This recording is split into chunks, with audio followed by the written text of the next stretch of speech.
بسم اللہ الرحمن الرحیم۔ اللہم صلی علی محمد وعلی محمد۔ ہمارے پیارے نبی حضرت محمد صلی اللہ علیہ وآلہ وسلم نے فرمایا کہ اگر کوئی شخص مومن میت کو غسل دے گا تو خداوند متعال اس غسل دینے والے کو، جس نے غسل دے رہا ہے، اس کو 100 قیدی کا آزاد ثواب عطا فرمائے گی۔ آپ دیکھیں، اگر آج کے دور میں ایک قیدی آزاد کرانا ہو تو کتنے پیسے خرچ کرتے ہیں، تو خدا نے وعدہ کیا ہے کہ اس کو 100 قیدی آزاد کرنے کا ثواب ملے گا۔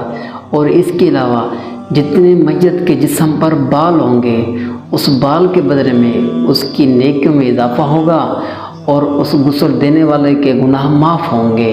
اسی طرح ایک شرط عائد کی ہے، وہ شرط یہ ہے کہ اگر کوئی بھی میت کا عیب دیکھے، کوئی بھی میت کا نقص دیکھے، کسی کو بھی مت بتائے، اللہ کی مخلوق کے سامنے، کسی کے سامنے بھی یہ اظہار نہ کرے، تو خداوند متعال اس کو یہ ثواب عطا فرمائے گی۔